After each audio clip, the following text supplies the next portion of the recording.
Lorsque nous aurons retrouvé une équation du premier degré de la forme y égale à x plus b ou f de x égale à x plus b, en notation fonctionnelle, on pourra l'utiliser pour résoudre, donc être capable de résoudre une équation. Donc, la règle d'une fonction exponentielle de degré 1 est présentée par une équation à deux variables, généralement x et y. Lorsque la valeur d'une de ces deux variables est connue, il faut résoudre l'équation pour justement trouver la valeur de l'autre variable. Donc, c'est sûr que lorsqu'on a une équation y égale à x plus b, soit je connais le x, je dois trouver le y, ou soit j'ai le y, je dois trouver le x pour pouvoir résoudre mon problème. Alors, je vous propose ici des exemples d'isolation de variables pour bien montrer la stratégie pour pouvoir résoudre une équation de degré 1. Donc, on va toujours le faire en parallèle sous la forme canonique ou la forme de la notation fonctionnelle qui parfois peut en embêter quelques-uns. Donc, premier exemple, on dit si x vaut 3 dans l'équation y égale 3x moins 10, trouve la valeur de y. Donc, dans mon équation de départ y égale 3x moins 10, on dit que x vaut 3. Donc, je vais remplacer le x par 3 dans l'équation pour trouver ma valeur de y. Donc, 3 fois 3, donc le 3 qui est ici, vient prendre la place du x, moins 10, et je vais calculer ici pour pouvoir trouver mon y. 3 fois 3, 9, moins 10, donc y vaut moins 1. Donc, ça signifie qu'à x vaut 3, y vaut moins 1. Ça signifie aussi que la droite, ici, passe par le point 3, moins 1. Donc, si on avait un graphique qui représente la situation, notre droite passerait par le point 3, moins 1. Si on le fait maintenant en notation fonctionnelle, c'est la même chose, sauf que le y ici est remplacé par un f de x. Donc, f de x égale 3x moins 10. Donc, si x vaut moins 3, donc c'est évaluer la fonction à x vaut 3.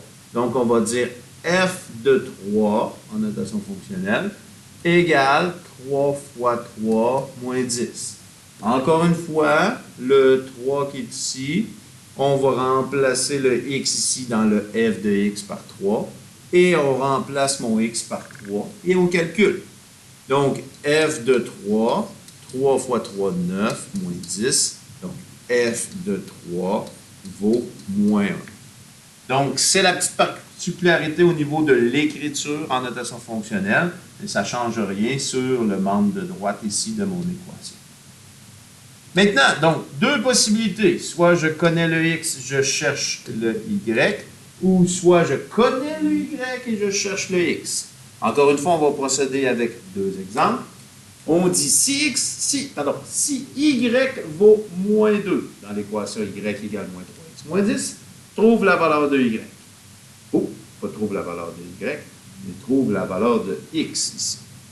Changez-le si votre version n'est pas adéquate. Donc ici, ce sera la même chose, ce sera trouve la valeur de x ici. Alors, on dit, si y vaut moins 2 dans l'équation, trouve la valeur de x. Donc, on a ici y égale moins 3x moins 10. Donc, si y vaut 2, je remplace mon y par 2 égale moins 3x moins 10. Alors, j'ai pris la valeur de y qui vaut 2, je l'ai remplacé dans mon équation. Maintenant, pour pouvoir trouver ma valeur de x, je dois isoler mon x. Donc, je dois isoler en utilisant, bien sûr, on se rappelle les priorités d'opération, mais inversées. Donc, je repère ma variable. Est-ce qu'il y a quelque chose d'additionné ou soustrait à ma variable? Oui, j'ai le moins 10. Donc, je vais faire plus 10. Plus 10 ici. Ce qui fait 12 égale moins 3x.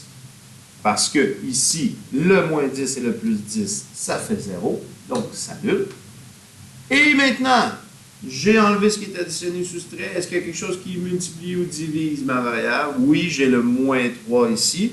Donc, le moins 3 multiplie mon x, l'opération inverse. Donc, divisé par moins 3, divisé par moins 3. Moins 3 divisé par moins 3, ça fait 1. Donc, on le simplifie. Il nous reste simplement le x. Et ici, ce qui nous fait moins 4. On va positionner la variable en premier pour écrire notre solution. Donc, y égale, pas y, mais x égale moins 4. Donc, lorsque y vaut 2, x vaut moins 4. En notation fonctionnelle, ça revient pas mal au même. Donc, j'écris mon équation avec le f de x égale moins 3x moins 10. Donc, si f de x vaut 2, donc tout le f de x qui est ici va être remplacé par 2. Donc, 2 ici. Donc, je remplace l'entièreté du f de x par 2, parce qu'il vaut 2. Est égal à moins 3x moins 10. Donc, ça devient la même chose, même opération. Je vais faire plus 10 de chaque côté. Ce qui va faire 12. Donc, ici, le moins 10 plus 10 fait 0. Donc, on se retrouve avec le neutre. Ici, on veut isoler, donc se débarrasser du moins 3. Divise par moins 3. Divise par moins 3, ce qui fait moins 4 égale x. X égale moins 4. Donc, c'est la même réponse, c'est normal. Donc, juste la particularité de remplacer l'entièreté du f de x par la valeur 2 qui est associée. Donc, voici les stratégies de résolution qu'on va mobiliser dans les problèmes de degré 1 lorsqu'on va résoudre l'équation de degré 1.